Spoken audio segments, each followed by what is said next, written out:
Please welcome Senator Kamala Harris.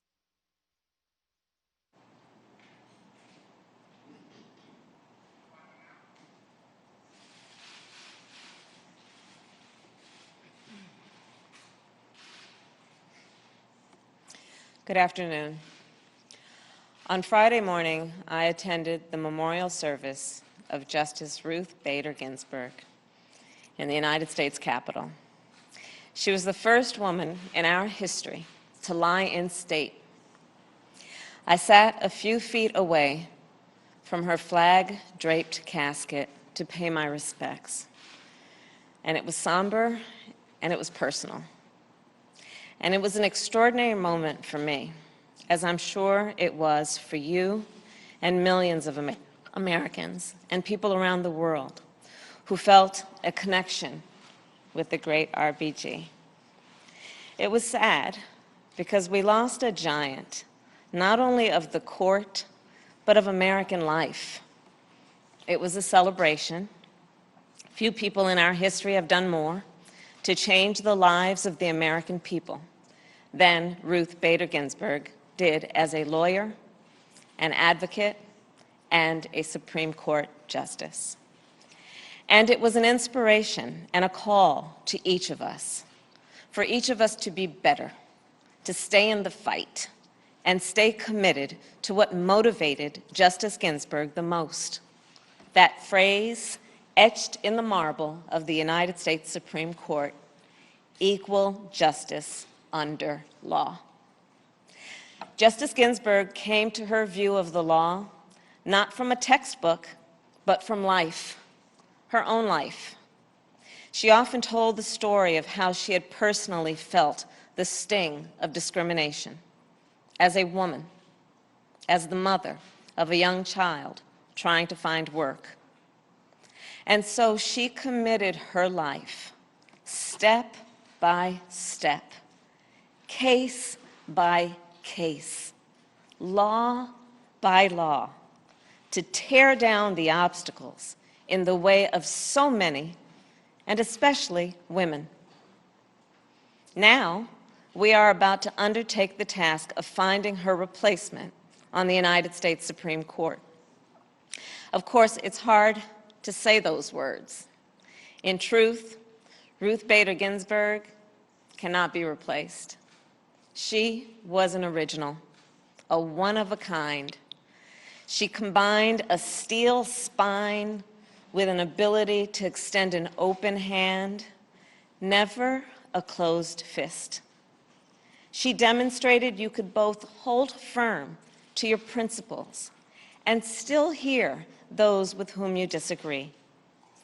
That is a lesson that should be ringing in our ears.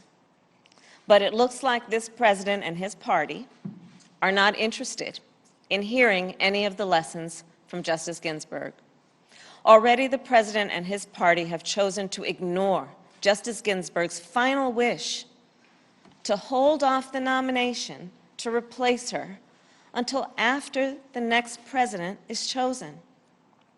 A wish, by the way, shared by the American people. And look, it's not complicated. The voters would simply like to have an opportunity to vote for their president before the Senate votes on a nominee. And that's not too much to ask. But President Trump and his party are not interested in hearing the will of the people. In fact, my sense is that they're afraid of what they're going to be told. We are not even debating, okay, this is really important. We're not even debating whether the Senate should hold hearings on a nominee in an election year. We're not in the middle of an election year. We're in the middle of an election, an ongoing election. Almost 1 million Americans have already voted, and more will vote this week and next week, and in just a few weeks, all Americans will have voted. But President Trump and his party don't care. They just want to jam this nomination through as fast as they can. It's called raw power. But President Trump and his party are about to learn something. They may think that it is they who have the power in this country, but they don't. The American people are the ones who have the power. You have the power. And you can make it very clear, very soon, how you feel about being cut out of this Supreme Court nomination process. Even worse, though, than the president and his party ignoring Justice Ginsburg's final wish, is their determination to appoint a justice who will undo her life's work. Let's be clear. The Supreme Court will impact our lives in 3 critical ways. First, President Trump and his party have made it clear they will pick a justice who will get rid of the Affordable Care Act. And in fact, just days after the election, the court will hear a case that could strike down the Affordable Care Act in its entirety. It's a decision that could take away health care for 20 million Americans. It is a decision that could take away protections for pre-existing conditions for more than 100 million people in our country. It's a decision that could take away Medicare benefits for seniors. It's a decision that could toss out the rule that says children can be covered on their parents' health care up to the age of 26. All of that will hurt the millions of Americans who have come to rely on the Affordable Care Act. And what is especially offensive about what President Trump and his party are up to is this. Getting rid of the Affordable Care Act will take us backward to a time where you could charge a woman more for her health care than you can charge a man just because she's a woman. Getting rid of the Affordable Care Act will take us backward to a time when pregnancy could be considered a pre-existing condition. Getting rid of the Affordable Care Act will take away birth control and contraceptive coverage for women.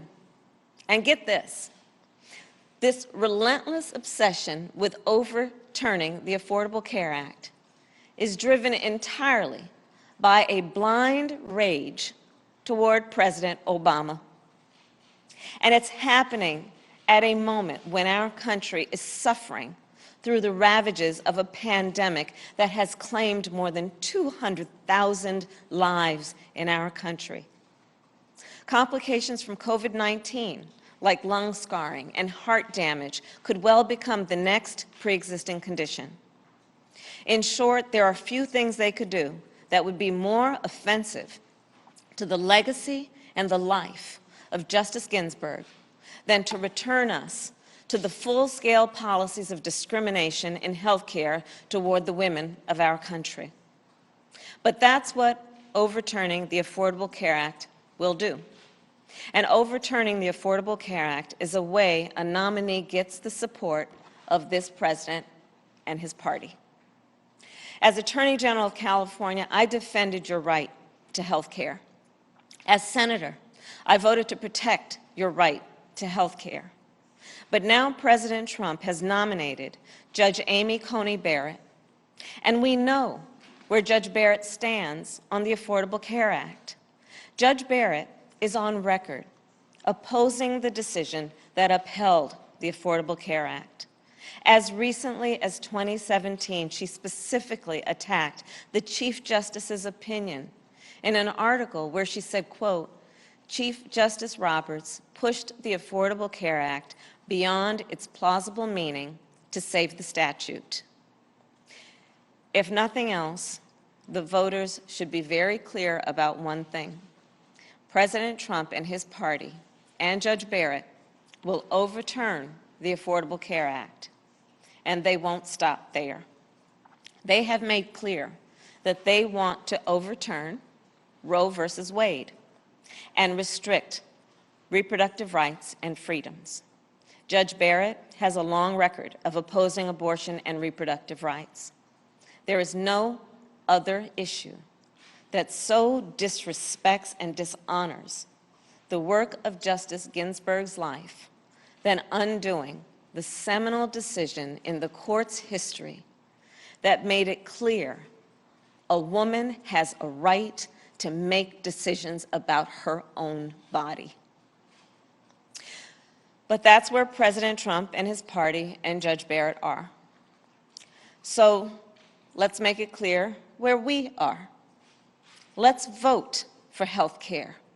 Vote for the Affordable Care Act. Vote as if your life, your choice, depends on it, because it does. Make it clear to President Trump and to every Republican senator that if they're determined to get rid of your health care, you'll be just as determined to vote them out of office. And second, vote as if your right to vote depends on it, because it does. In 2013, the Supreme Court's decision in Shelby v. Holder gutted the heart of the Voting Rights Act. Soon after, numerous states, including Texas and North Carolina and Alabama and Mississippi, enacted discriminatory laws designed to suppress the people's right to vote and targeted people of color and students. Justice Ginsburg wrote that the decision was like, quote, throwing away your umbrella in a rainstorm. Right here in North Carolina, a voter suppression law was described by a federal court as having targeted African Americans with almost surgical precision to deny us the right to vote. Surgical precision. After the people of Florida voted to grant formerly incarcerated citizens the right to vote, Republican officials recently enacted a modern-day poll tax to make it harder for those citizens to exercise that very right in this upcoming election. And this modern-day poll tax was upheld by the 11th Circuit Court of Appeals, in large part because of judges appointed by Donald Trump. But you see, here's the thing. He knows he can't win if the people vote. Donald Trump is weak. So he is throwing up every roadblock he can to try and suppress the vote. And we, the people, cannot let him get away with it. Third, what's at stake? Our ability to make a living, take care of our families, and dismantle systemic racism. That's at stake too. For example, so court decisions can determine your ability to earn a living wage, to receive equal pay for equal work, or collectively bargain for your rights at work. With an extra vote on the court, Donald Trump and his party will continue their attack on laws that keep our air clean and our food and water safe, and attack any legislation that addresses climate change. They will also continue to divide us and ignore the systemic racism that still plagues our society. Their decisions could fail to hold the actors in our criminal justice system accountable. Victims of abuse of power by law enforcement could be less likely to succeed on their civil rights claims. The due process rights of criminal defendants could be less likely to be vigorously enforced. These are the decisions that would upend Justice Ginsburg's life's work to uphold basic liberties of all Americans, regardless of race, gender, sexual orientation, religion, disability, or economic station. Yes, she was part of our culture. Yes, we wear those notorious BIG t-shirts with a lot of pride. But since she passed, there are parents reminding their children that she helped their lives in concrete yet immeasurable ways. Because of her, they could get a job of their dreams, fight for equal pay for their work, marry the person they love, serve the country they love, and enjoy the full rights and privileges of citizenship that they deserve, free of discrimination. And that legacy, her belief in all of us, is at stake. The outcome of this election, more than any other in our lifetime, affects every part of your life and every branch of government, all at once, with consequences that will last generations. And all with a nation in crisis and at a crossroads. The pandemic, the recession, a reckoning on racial injustice, a changing climate, a crisis with the nomination to the Supreme Court. So, I know that it feels sometimes like this is just too much for us to take, too much for our country to take. And I think that's what they want you to believe. They want you to feel tired. They want you to feel like your fight doesn't matter. But we will not give up. And we will not give in. We will not let the infection that President Trump has injected into the presidency and into Congress, that has paralyzed our politics and pitted Americans against each other, spread to the United States Supreme Court. This election is about more than the presidency or the Senate or the Supreme Court. This election is about our democracy. And as Joe Biden has said from the moment he entered this race, it's about the soul of our nation, who we are, what we stand for, and maybe, most importantly, who we want to be. And that's what I felt when I said goodbye to Justice Ginsburg. She understood the soul of our nation and what is expected of each of us. And that belief is especially resonant at a place like Shaw University, one of our nation's first Black landmarks of higher learning, established just 6 months after the Civil War.